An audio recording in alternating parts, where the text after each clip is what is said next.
Yeah, about that. Yeah. Okay, or 20. I'm fine with anything.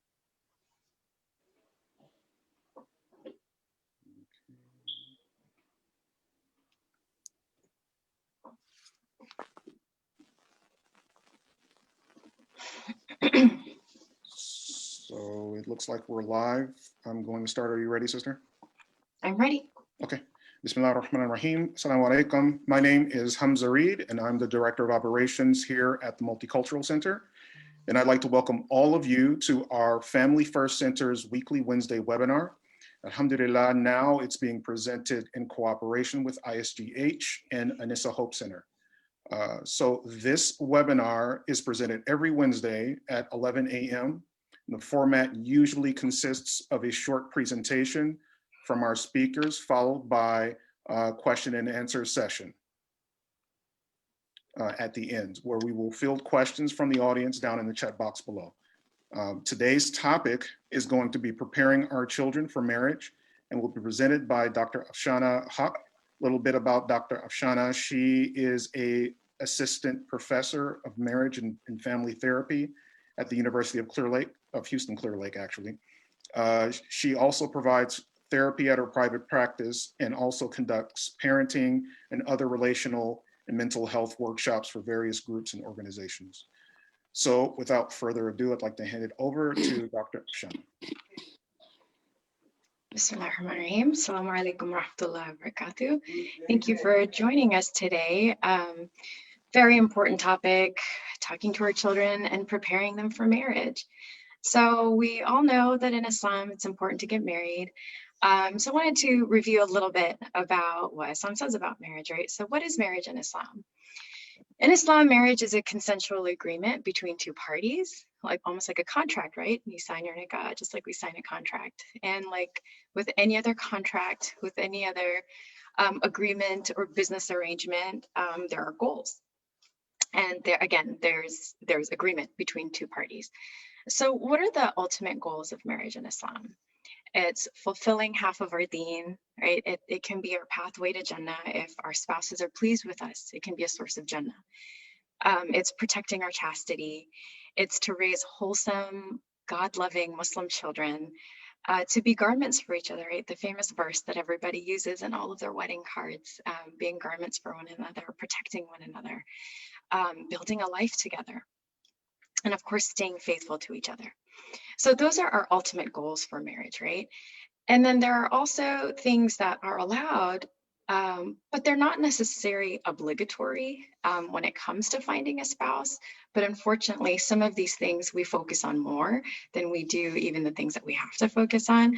For example, marrying super young, before 25, avoiding community gossip, like, oh, why isn't so-and-so married yet? Oh, her older sister or her younger brother got married. What's going on with her? To impress family, to raise status, to fulfill parental obligation, to marry someone wealthy, light-skinned, from the same ethnicity, country, city, village, family, and the list can go on.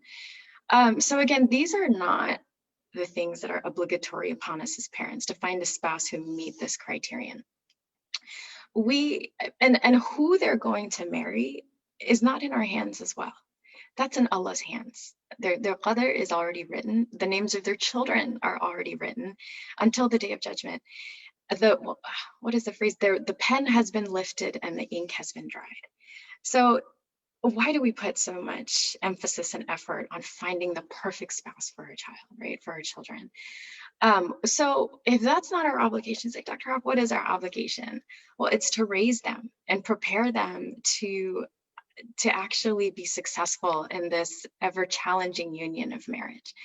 And so it's not just to get married, which is what we emphasize so much on, but staying married. Right? I think parents in the past, especially when divorce wasn't as common, divorce wasn't an option, especially because women were not working, they weren't as highly educated, they couldn't leave in if they wanted to. Parents really didn't have to worry whether or not their children would stay married. You get them married and that's it, right? Then they'll probably stay married for better or for worse. But now, alhamdulillah, I mean, it's not all bad that we're able to get divorced, right? Because getting a divorce also means being able to get out of a potentially abusive situation, or just a situation where you're not happy, where you're not fulfilled. Before, women were often stuck in these situations because they had no options. You know, they could not be stable in financially if they left the marriage, or they wouldn't be able to support their children. And so instead of having marriages where people are just together for the sake of being together, or because they have to, because they have no other option, our goals for marriage is slightly different, in that we want better, healthier, happy relationships that we actually want to be in. And that takes a lot more work.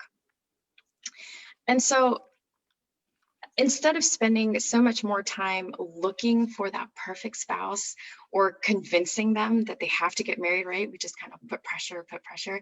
I think about, like, how do we need to prepare our children for marriage, right? I mean, if you think about a job interview, right? If you don't get your first job, what do? Do you go and pressure the boss into giving you a job? Or no, what you want to do is build your resume, build your CV. You want to make sure that you are a good candidate for that job. And likewise, you want to make sure that you're a good candidate for marriage. You know, ask yourself, what does my child have to offer in this relationship? Just as you're looking to see what somebody else's child may have to offer your child in the relationship. So what do we do? How do we prepare for marriage?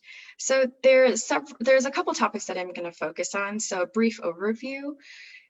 They need to be physically, emotionally, spiritually, relationally, and financially sufficient. And I'll go into each one of these topics to tell you a little bit more about what they mean.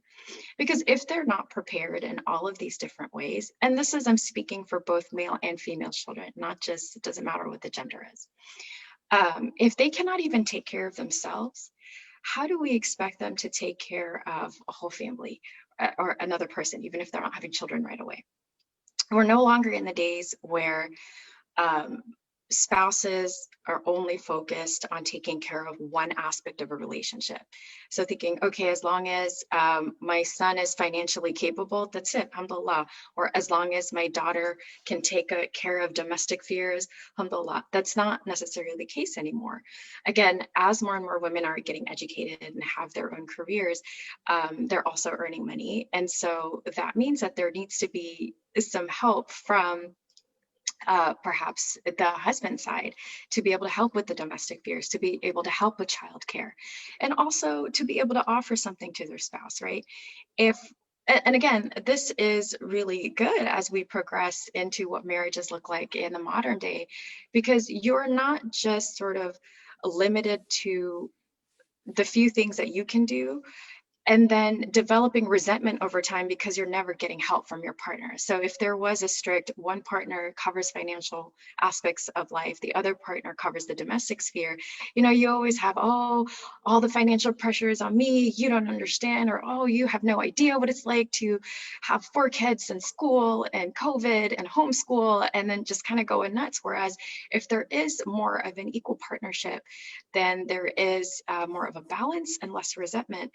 And research shows that it is the more balanced relationships that tend to have more successful outcomes, and that the spouses are happier. Again, we don't want to just be in a marriage for the sake of being married.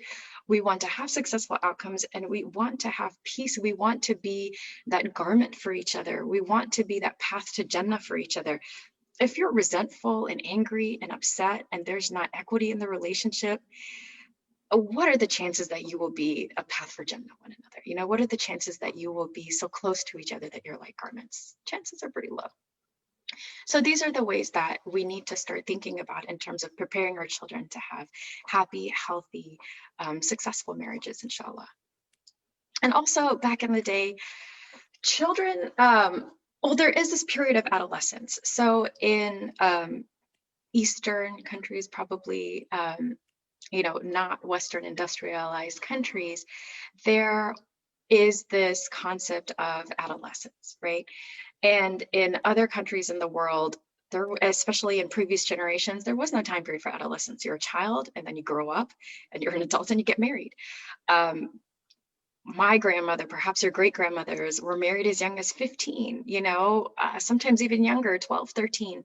And this was the norm. This wasn't anything out of the normal. And they were, for better or for worse, they were ready to be married. And then there wasn't this extended period of being in school for a long time, living on your own, searching for yourself, kind of doing what you want, but responsibility, caring for others, self-sacrifice, that happened at a lot earlier age. And so keeping that in mind, I'm not saying that by no means that we need to push our children to grow up faster, but we need to make a more concerted effort and helping them be more responsible in certain areas of their life. Because, alhamdulillah, I think in the Muslim community, we are very caring towards our children.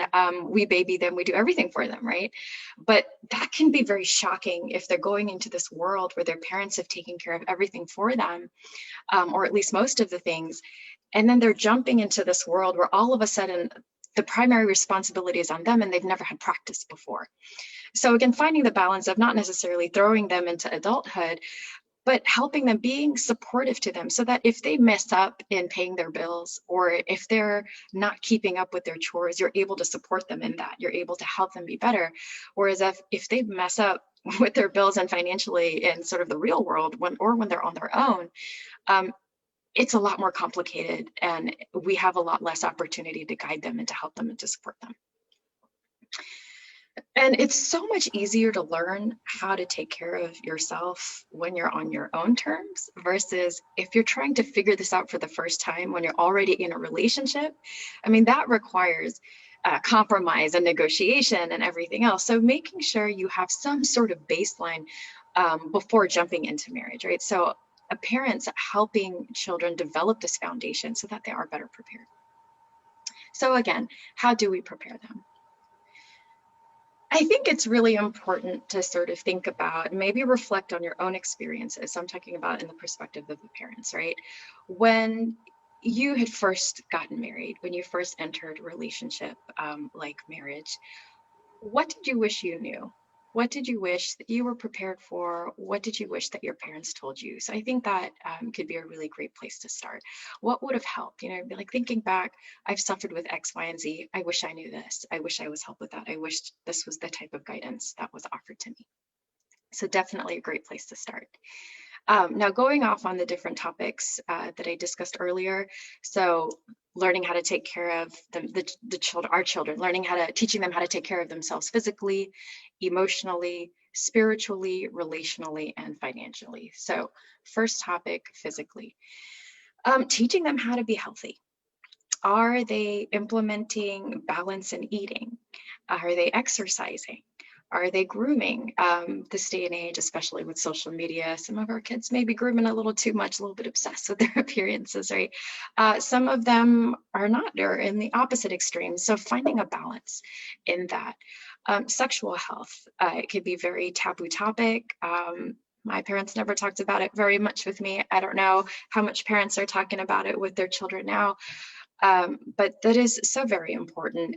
Even if you think, oh, okay, we're getting married young, or we're getting our children married young, they're not going to have children for a while. We plan and Allah plans. And so making sure they understand and know the ins and out of birth control. They understand what it means to have problems in the sexual intimacy area.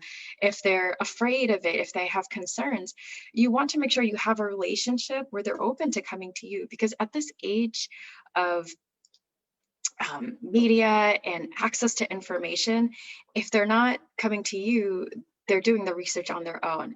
And unfortunately, not everything out there is good. And a lot of our kids, whether you're aware of this or not, are getting involved with pornography and getting a lot of their information for pornography. And that has been extremely destructive for marriages and relationships. And we'll get into that a little bit later. So making sure whether they plan on having children or not, your children are ready to have children. I know that's a scary thought, especially when they're young. But yeah, making sure that they have certain regimens in place in their life, because again, you don't want the first time for your children to develop a schedule to really take the lead on their eating and their nutrition and their health is when they're already in a relationship, right? You want to make sure they have some sort of foundation before coming in. Chores, again, this is not just for your female children, it's also for your boys. Cooking, cleaning, laundry, car maintenance, making sure your girls how to know how to do that, right? If they don't know how to change a tire themselves, do they know how to call AAA? Do they know how to take their cars over to, I don't know, to Discount Tire to get their air filled, whatever it might be. But having a sense of guidance to do that, because you never want them to be in a position where they don't have some of these basic life skills, and they don't have access to help, or they don't have access to this to support. You know, we're living in very globalized time, and even if it's not a matter of, okay, I want to prepare them just in case the relationship doesn't work out, but really in the relationship, people are traveling all the time. Let's say husband is out traveling for weeks at a time. Well, they need to know how to do all of these things, right? They don't want to ever be in a position where they're so dependent on someone that, again, it builds resentment over time, or it's limiting in a way. And then how to, well, finances, well, we'll get into that later. So let's jump into time management. Balancing our lives is so incredibly hard. I mean, speaking from my own experiences, right? Balancing career and family and free time and self-time and health. Having practice, getting exposure to what that looks like before getting married is so incredibly important, because then again, it's easier to implement those lessons and those skills into their marriage. So what does it look like to separate work and free time and self-time and couple time, and also family time? Do they know how to create a daily schedule? Do they know how to achieve that balance? And of course, we'll talk about later as well, integrating spirituality into their time as well. So moving on to emotional, can they regulate their emotions? Do they know how to speak an emotional language? I mean, the crux of a marriage is being able to connect with your partner or your spouse emotionally. If that's not there, then resolving inevitable conflicts, which is present in every relationship, will make it that much difficult for them. You know, what do your children do when they're upset, when they're angry, when they're mad? Are they short-tempered? Can they calm themselves? If so, like, do they know how to calm themselves? Have they ever had to delay their gratification? Do they know what it means to sacrifice for the sake of others? And also, again, especially with the social media age, do they have a healthy self-esteem? And this is so incredibly important, because if they cannot learn to appreciate, love, and value themselves, they will not be able to accept that love from anybody else. So even and anything that the spouse may say, they'll feel it as a criticism, and they're not going to trust it. And I've seen this over and over again, right, in my practice. And so developing a healthy self-esteem, and I mention this now because parents are an integral part of helping their child develop self-esteem, and so we'll talk more about that later as well. Teaching them how to take time outs for themselves in order to help regulate their emotions, learning how to ask for a break. Like, hey, we're getting into a heated conversation right now. I'm not in a good place emotionally, and this is going to escalate to somewhere, and I may say things that I regret. So can we take a 5-minute break, or can we take a 10-minute break, or can we do this tomorrow when I have less things on my plate? Learning how to communicate that with their partners, teaching them how to communicate that way will definitely help increase the likelihood of success in their marriages. Taking deep breaths, watching videos, talking to a trusted confidant, seeking therapy, right? Are we normalizing mental health? Are we normalizing therapy for our children? I mean, emotional regulation, like I said, is so incredibly important. It seems very difficult, complicated process, but it can be very simple as well. And Islam is already sort of has a built-in system for that. So they've done, and I'll get to that in a second. I wanted to talk about some studies that they've done at Harvard.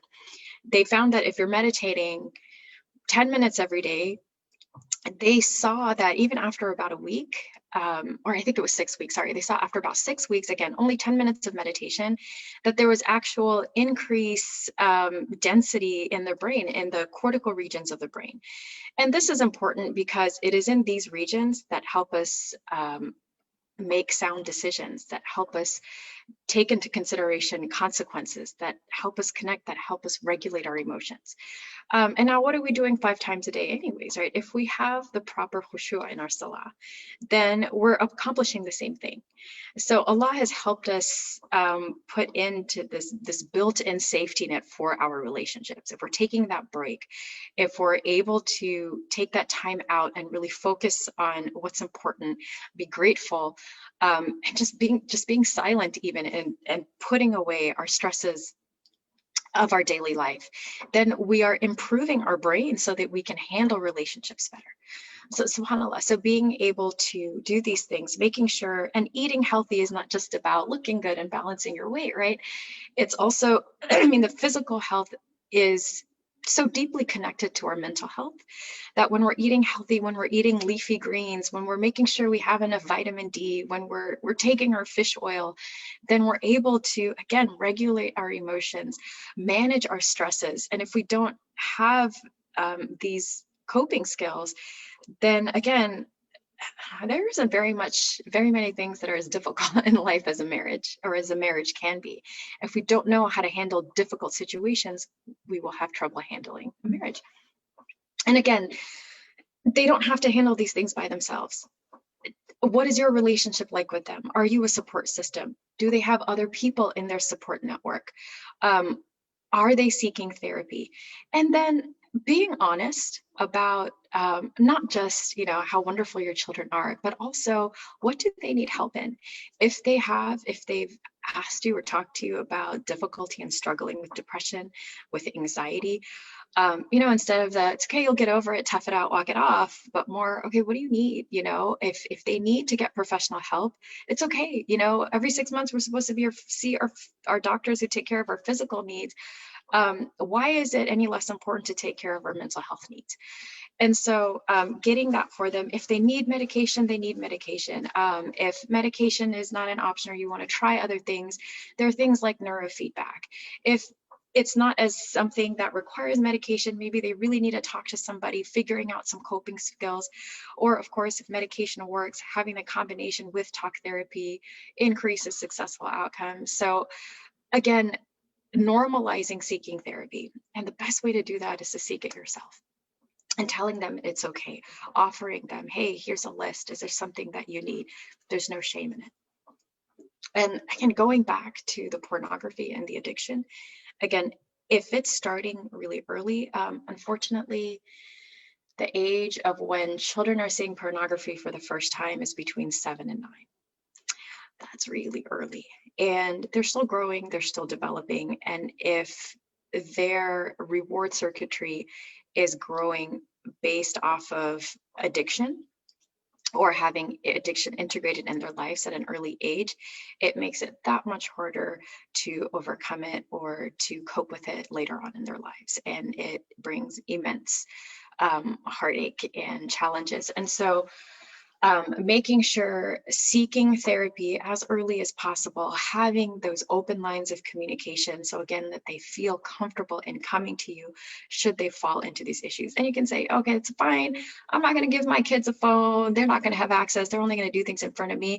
I guarantee, even if your child doesn't have a phone, 5 of their friends have phones ready for them to use and look up things up. So it's not necessarily just what we have control over in terms of what our children are getting exposed to, but there needs to be so much more than that. And I think that's a whole topic in and of itself. So inshallah, we'll just move forward and talk about that another time. So spiritual development. Do they have and not just praying 5 times a day, reading Quran, not just some of these ritualistic, things that we have to do for Islam. Do they actually have a relationship with Allah? And of course, as much as it helps us in this life and the akhirah, and making sure that the Islam is passed down to their own children. But again, looking back on the research, couples that have a spiritual connection, that have a community that they're connected to, that have a greater reasons outside of themselves to be in a marriage, have more successful outcomes, right? They have not only a better reason than themselves to continue on in this marriage, or to continue on in the struggle when there are moments of struggle, but also they have, if they have learned or if they've developed a relationship with Allah where they can turn to Him and seek relief from Him, then that's another leg of support that you're providing to your children. So trying to help them develop that spirituality, develop that relationship, and again, beyond just praying and just reading Quran. And again, if they don't have a structure for this before marriage, it's that much harder after marriage. I mean, I'm sure you can see it in your own lives. I mean, right? So easy to pray the Hajj and pray and 5 times a day and Nafil and read Quran. But then once you get married, and not because our imans decrease necessarily, but there's just so much responsibility in our lives and so much to juggle around. And so, inshallah, again, having that foundation that already exists before marriage makes it easier to grow upon after marriage. Relationally, do they know how to nurture relationships? And I think especially in this day and age, relationships are looking different. I mean, not just because of social media, but we are a more, technology is such a huge part of our lives, that a lot of time relationships are sort of at your own speed, whenever you want. I get a text, I'll text you when I feel like it. I get a post, I show my pictures. And so it's like, I will connect with you when I'm sort of ready, and you will connect with me sort of on my terms, right? That, back in the day before we had phones and computers and whatnot, where we were sort of forced to play with people and we didn't really have an option in terms of socializing besides doing that in person in real life. And that's a different type of skill than it is. And being on social media and learning how to represent yourself on social media is also a different type of skill. The skills that are required in marriage is that in-person, face-to-face type of skill. And that is being less, especially with this pandemic, less developed than it was in the past. We're seeing that adolescents, children have higher rates of anxiety when they are around people, higher rates of depression. Before, when there would be awkward silences, we would have to figure out how to carry on the conversation. Nowadays, people just easily look at their phone, even if they're not really looking at anything, making it look like they're busy so they don't have to deal with the awkwardness of a relationship. But it's in dealing with awkward silences, patience, conflict. These are the skills that help us cope with what we need to cope with when we are in a marital relationship. Because if we don't know how to deal with conflict or how to have patience and empathy for our partner, marriage will be that much harder. So making sure they know how to be in a relationship, how they can deal with the conflict, how they can handle, again, awkward silences and awkward moments, empathizing for other people, and that it's not always going to be my way. Learning how to negotiate, and I cannot emphasize that, right? It's because you're never going to get what you want in a relationship, in any relationship. You're never going to get, okay, I rephrase it, you're never going to get everything that you want. And learning to compromise is vital, because it's like, okay, if my husband wants something, but I want something, and we're on 2 different sides of the field, well, I can just say, okay, this is what I'm willing to let go of. What are you willing to let go of? This is what's really important to me. What's really important to you? Now let's find a middle ground. And that basically is a formula of how to handle everything in a relationship, right? Whether it's financial, whether it's emotional, whether it's sexual, whether it's about children, about parenting. We come from our own histories, our own relationships, our own baggages in terms of what all of that means for us, right? And so when we come into a relationship, having the skill in having empathy for each other, respecting each other, validating each other, and then learning how to compromise. When we have those skills in place, then we will be able to move forward and actually have a positive relational experience. And also very important in relationships, not just being able to negotiate and speak up for your needs, right? A lot of times we expect our spouses to sort of guess what we want or just figure out what we want. Also very important in relationships is knowing how to place boundaries. We need to know what we're okay with and what we're not. What do I need my partner to do in order for me to feel respected? What do I need to do to help my partner feel respected? And what are their boundaries? What should I be careful of and not violate? And so that I'm not pushing away my partner, right? And this is especially important when it comes to time management, right? There's a certain time for everything, right? I need to guard my boundaries in certain things. Relationships with extended families.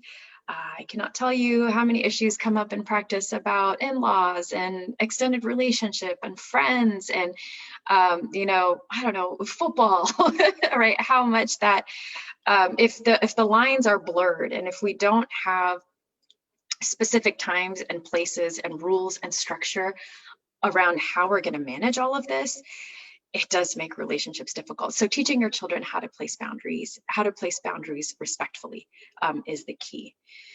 And finally, yeah, respectfully and with humility, and then being generous in relationships. So not just patient, not just guarding your own boundaries, but being generous. And that goes along with empathy. Moving on to financial. So I'm not saying that your child needs to be 100% fully financially independent before moving on or before considering marriage. I don't believe that's the case. I think if there is agreed upon source of financial support, for example, let's say your child still wants to pursue graduate school, then perhaps if the parent were to say, I will support you throughout graduate school, that's not something that you're going to have to figure out by yourself, along with marriage and the pressures of marriage and the responsibilities of marriage, then okay. So as long as there's support and financial means coming from somewhere, or there's something that's been figured out and it's been agreed upon, which is very important as well, agreed upon by all members in the relationship, then I think that's okay. I mean, if they are financially independent 100%, alhamdulillah, then that's great. But it is getting harder and harder to do that this day and age. So again, as long as there is agreement and some sort of setup, then I think that should be okay, inshallah. Again, responsibility when it comes to money management. I know money is a taboo topic in a lot of families. It's like, you know, what I make, what my partner makes, our children don't need to know. We'll help them when they need to, and we have enough, alhamdulillah. And that's really the only conversation that ever happens. Or we teach our children how not to spend, right? Don't spend, this is too much. You know, there are children dying in other parts of the world, you know, be careful, give charity. And it doesn't really go beyond that. But it is so incredibly important, especially in marriage, because we, in therapy, so many of the problems stem from financial issues, right? Because either there is disagreement on how to manage finances, or they don't know how to manage their finances. They're sort of clueless because they've never had to before. And so having some experience, providing the experience for your child in terms of learning how to make a monthly budget plan, for example. There are people out there, I think to this day, they're like, well, I don't even know how to do that, right? How am I going to teach my children? Good news, there are free seminars and courses and websites. I think even the MCC, we're providing classes on financial literacy. But these are really important. So not just knowing how to save, but knowing how to spend, knowing that sometimes it's okay to spend on yourself, you know, knowing how to give charity, knowing how to save, knowing how to invest. All of these things are, again, so incredibly important, so that if you have a foundation and structure before you get into marriage, then you have something to start with. I mean, I'm not saying that what you establish before marriage is what you need to continue, but it's good to have something to start out with. Because eventually you're going to have to negotiate what that looks like. But negotiating a financial plan from nothing is a lot harder than negotiating a financial plan that is acceptable between you and your spouse when you do have something to start off with. Not in terms of just how much capital you have, but just in terms of maybe a certain plan. You know, it's like, this is how I handle my finances and it's been working for me. What do you think? How do you handle your finances? What do you believe would be suitable for our relationship, given our needs, our expenses, and how much we make? Okay. Am I doing okay with time? So far, so good? Yeah. Yes, ma'am. Yes, All ma'am. right. Let's see, I don't have too much more. So how do we do all this, right? Big question. Dr. Haque, everything sounds great. We all want to be healthy and financially literate and perfect and all of that, right? How do we pass that on to our children? How do we teach them? They don't want to listen to us half the time. This is a very important question. And one of the things that I like to emphasize on, if you take away nothing else from this talk, please remember this. The greatest influence and impact that we have on our children is how we deal with ourselves in our own marriages, right? They are extremely perceptive, no matter how old they are, even from when they were infants. They have been watching you, they've been watching your every move, and they've been watching how you interact with your spouse from day one. No, from even before day one, because they feel the effects of it in utero. And so if you have issues in your relationship, seek help. You are providing the example of what to do when things get hard. You are making it okay to seek help when things get hard. So seek help, work through your relationship, and sometimes in front of them if it's appropriate. I have done that in the past. Model for them what a healthy conversation looks like, what empathy looks like, what compromise looks like. If something is inappropriate and you're having arguments behind closed doors, come back to your children and tell them, hey, Daddy and I had a fight. We were, I wouldn't say fight. We had misunderstanding, or there were some things that we needed to work through. And alhamdulillah, we were able to figure it out with each other. And now everything's okay. We love each other and we love you. Because it's really important. A lot of our children, they start thinking that fights are because of them. Even if it may have started around, no, it's your turn to help them with their Zoom class. No, it's your turn to help them. That's still not your child's problem. That was your problem as a couple in terms of not being able to effectively manage your schedule and time and deciding and compromising with each other what works for you. So again, the way you interact with your partner, the way you interact with your spouse. I mean, there was a reason the Prophet ﷺ was called the walking Quran, right? He exemplified everything that we needed to do, how we needed to live our life. In the same way, if we can be the example of a successful, peaceful relationship where we are garments for each other, where we are pathways to Jannah for each other, then inshallah, that is the blueprint that we are providing for our children. Because whether you're doing it intentionally or not, your relationship with your spouse and your relationship with your child becomes the blueprint for every relationship they have from this point on to the rest of their lives, whether it's a work relationship, whether it's with friends, whether it's with their spouse, and whether it's with their own children. So yes, it's a lot of pressure, but again, we have solutions. We have ways that you can address this. And so taking care of yourself is sort of the best gift that you can give to your children.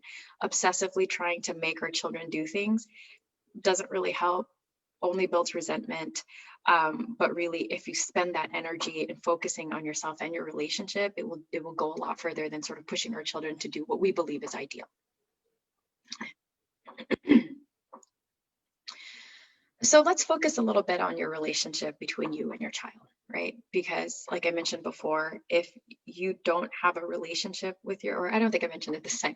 So the strength of your advice that you have to give to your child, of whether it's going to be implemented in their lives or not, has nothing to do with the soundness of advice. I mean, you can have the best flippant advice in the world, backed up by data and experience and wisdom and Islam. But if there's no connection and there's no relationship, the advice will not be heeded. So whether your children accept your wisdom or not does not depend on the strength of the piece of advice, but it depends on the strength of the relationship. We always say this in therapy, right? When we teach my students, connect before you correct. If there's no connection, if there's no relationship, there will be no correction, there will be no influence. So how do we establish a relationship with our child that is strong enough to where they believe us, they trust us, they come to us, they turn to us?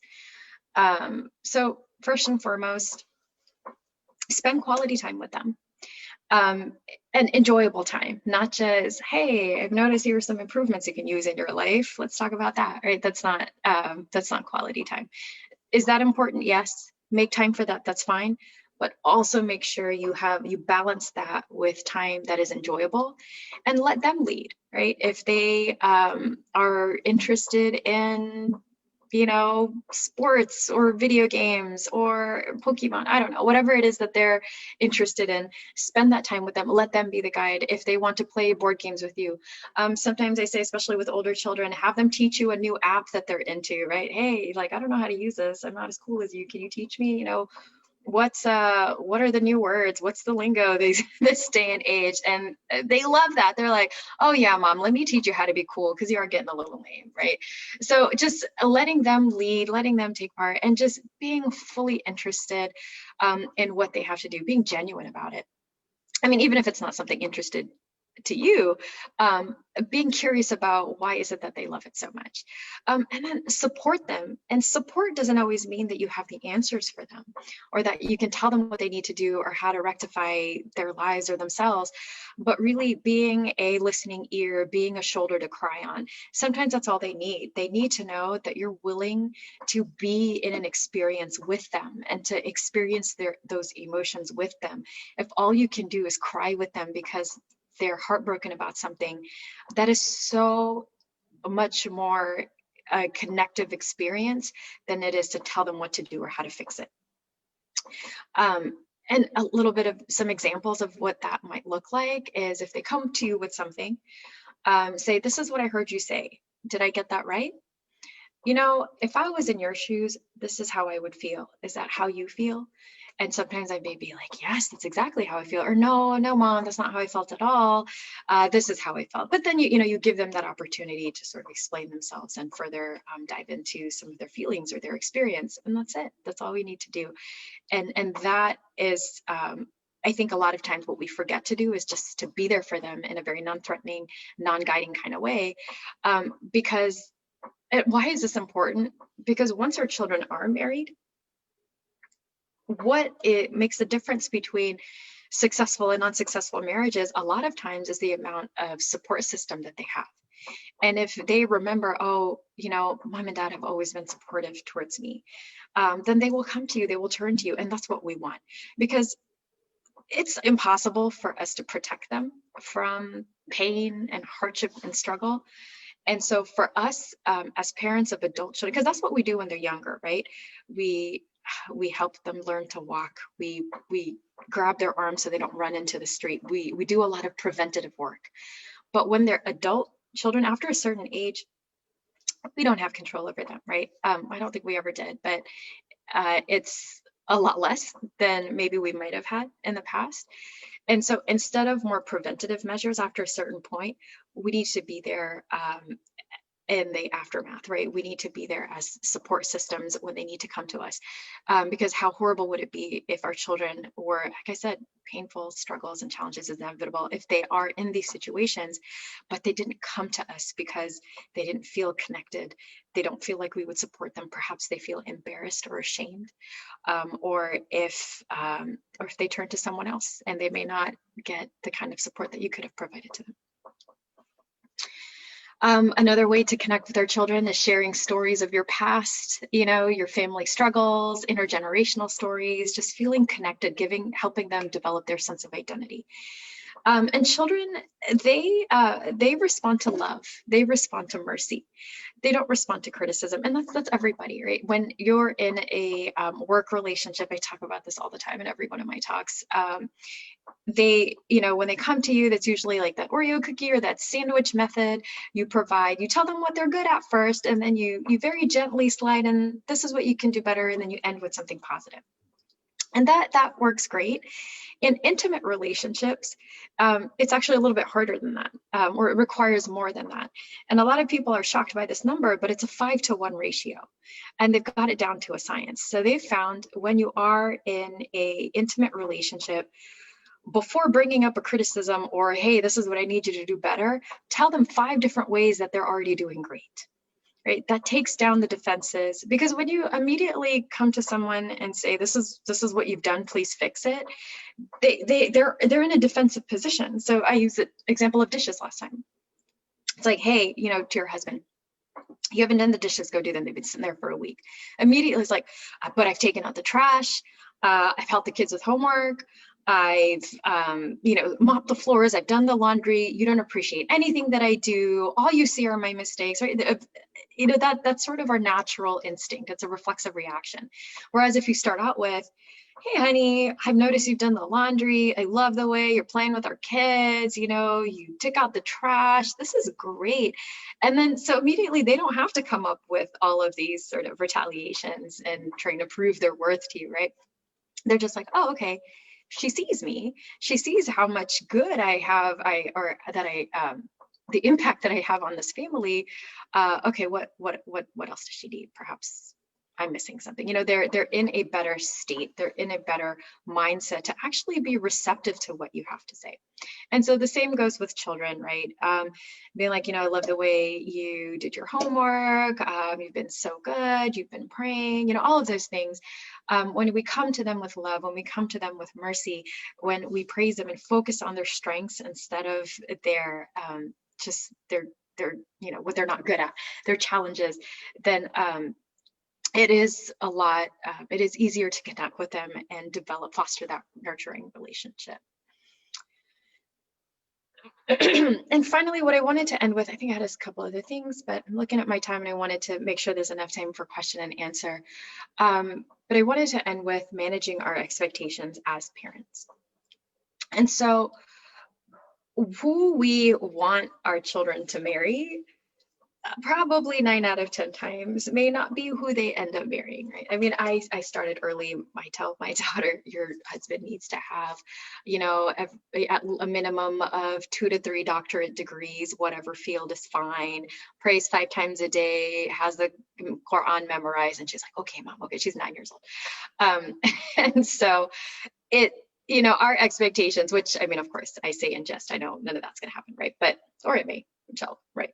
But what we need to understand, again, this illusion of control that we have over our children, it is an illusion. If there is something that we don't want our children to be doing after a certain age, if they're not doing it in front of our faces, they're doing it behind our backs. And so what we want to do is decrease the chances that they are disconnected from us and are having to hide their lives from us. So focusing on open communication, open pathways, if they're doing something, if they're choosing a partner that you do not agree with, or you feel like they could do better, or what have you, the last thing you want to do is close off the communication, cut off the relationship, because, you know, if Allah treated us that way, where would we be? If we do things that are displeasing to Allah all the time, but because of His mercy, He gives us the opportunity to turn back to Him at any moment. So we want to make sure our children know that, you know, it's okay to express perhaps displeasure, like, I wish you would do this instead, but expecting them to carry out your expectations will only cause more difficulty.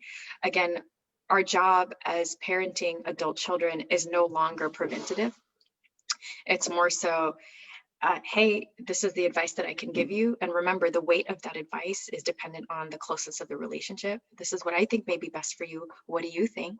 Let's compromise, let's negotiate. What do you think is best for you? Having a conversation that also grants them the respect. And, you know, you're probably good parents. Trust that you have raised good children and that they will make good decisions, inshallah. And then finally, you know, in our world, again, that is more globalized, there are far more interracial, interethnic, intercultural marriages. And so, you know, being open to those things, preventing our children, or standing in the way of a halal relationship like marriage, you know, if there's no other reason except for reasons that might not be, again, obligatory in the marriage, like if you don't accept that marriage for some of the more minor reasons, then really you will be the one responsible for the sin of preventing them from having a lawful relationship. So keeping those things in mind as well. And finally, ending with the importance of premarital therapy. It doesn't have to just be for me, but from the number of therapists that are if you're living in Texas, in the city of Houston, the state of Texas, but just making sure you address a lot of the issues with the professional, because there's so many things that we can't see that a professional may be able to help us with. And with that, I'll end and open up to questions. Alhamdulillah. Jazakallah khair, Sister Afshana. Usually I have at least, 4 or 5 questions. You've kind of answered all of them. So alhamdulillah, I'm very glad, because I was worried, because at the end you were just hitting all of them, and I was like, oh, okay. So it's good. Alhamdulillah, alhamdulillah. It was very enlightening. So we're going to open it up to questions and answers. If any of you guys have any questions to ask Sister Afshana, please put them in the chat box below, whether that is on Zoom or on Facebook. While you guys are doing that, go ahead, Sister. Sorry, I do see someone has chatted me privately. Okay, go ahead. Assalamu alaikum. How do we help our kids or younger siblings who have grown up with a mentality that they don't want us grown-ups in their lives for guidance and support mostly? Very good. Yeah, I would look at the nature, the strength of the relationship. What is it that they're pushing away? Do they feel like they're being controlled? Do they feel suffocated? Do they feel like what they want, what they believe, what they hope to, what they aspire towards is not being respected? And so in any relationship that is difficult, giving them the respect and sometimes even maybe the autonomy of being like, okay, what is it that you want? Again, like the negotiation, what is it that you want? What is it that you're looking for? I want you to know that I'm here to be supportive of you in a way that is best for you. So what is it that is off-putting towards you? Hear them out first, right? If they are building sort of this immediate wall of, I don't need you in my life, that indicates to me that something's gone wrong. And so looking at perhaps, where is the tension, where is the conflict, and then trying to negotiate a relationship that works for the both of you. Okay, moving. Yes. Did you get any other questions, Sister? It is going further into that one question, but I do want to move on to other questions so that people get a fair chance. Okay, no problem. I have a question. How do you know if your child is ready to learn about the process of being married? So that's an excellent question. I've actually received it before. So I think the topic of marriage is open for discussion from day one, right? And it's not whether we talk about it, it's how we talk about it. And what we offer to our children need to be developmentally appropriate aspects of marriage. Because, the idea of love and romance, that starts from a very young age. I mean, my daughter learned about true love from watching Frozen when she was 4.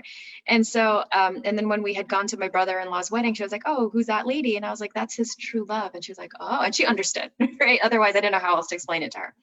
And so when they're younger, the idea of marriage will be about your relationship with your spouse, right? And so they may have, because again, like I said, they're watching from a very young age and they're wondering and they're curious and they're learning about it. So in the beginning, in the early developmental phases of their life, it will be about, talking about your relationship, the good, the difficult moments, how you guys work through things, the importance of it, maybe in the future, and really allowing your children to be the guide.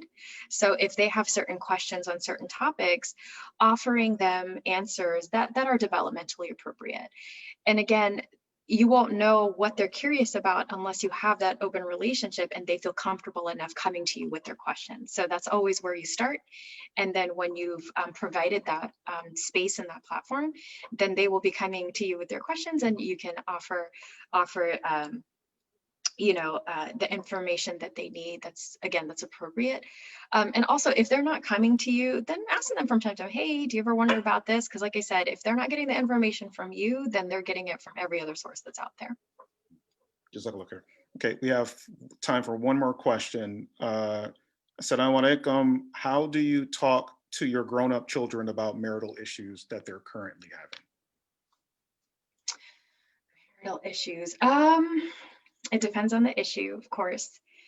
And then also being careful because we are biased, marital issues involved your child and somebody else's child, right? And it's going to be difficult to have that distance to where you can see both sides of the problem, because just naturally our hearts are connected to our children and we want what's best for our children. So depending on what the issue is, depending on the intensity, if it's a safety issue, 100% get involved, take them out, provide them the safety and support. I mean, as much as they, especially if they're asking you for it, as much as they will allow you for it. If they're not ready to get out of a dangerous situation, let them know you'll be there at the drop of a hat. You will do everything you need to for them, and maybe what are the obstacles that are in the way. But of course, seeking professional, I know this is maybe biased on my part, but if you're finding that it's getting sticky, it's getting messy, then seeking professional help, because it does get sticky, because again, you are biased, you want what's best for your child, and that may not necessarily be the fairest assessment of what's happening between two parties, because it's so much easier to see the faults of the other partner than it is to see the faults of our own child. If you can be helpful, I mean, great, but if you start feeling like we've tried and this isn't going anywhere, then seeking that professional help, inshallah, should be a good alternate. Very good.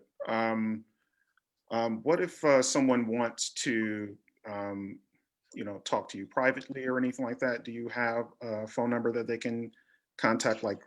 Yeah, I have a private practice. I offer a free 20-minute consultation. So if you want to see, hey, are you a good fit, or this is my issue, how do you do it? You can call me up. We can schedule a 20-minute consult. The best way to reach me is through my website, afshanahaqetherapy.com. So it's just my name, Afshana Haque, and then addintherapy.com. No periods, no nothing. And then there is a appointments page. And so just write your information, and then it'll come to me and I'll respond back to you, inshallah, and we can set up the 20-minute consult. And then depending on whether you feel like we're a good fit or not, I can either refer you to someone else, or we can schedule an appointment together and then continue our sessions. So I want to get that right. That's Afshana Haque at therapy.com? No, AfshanaHaqeTherapy.com. This is my website. Oh, this is the website. Yes, Yeah. I understand. I just wanted to get it right before I put it in the chat box. But yes, Afshana, you got it right. AfshanaHaqeTherapy.com. And then my email address is Dr. Haque, DrHAQUE at that very long AfshanaHaqeTherapy.com. I apologize for the complicated address. Okay. Jazakallah khair, Sister Dr. Afshana.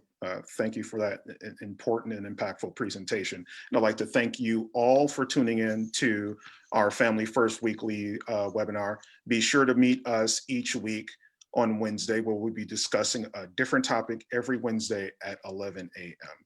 Jazakallah khair. Assalamu alaikum. Hey, thank you so much for having me. Wa alaikum assalam wa rahmatullah.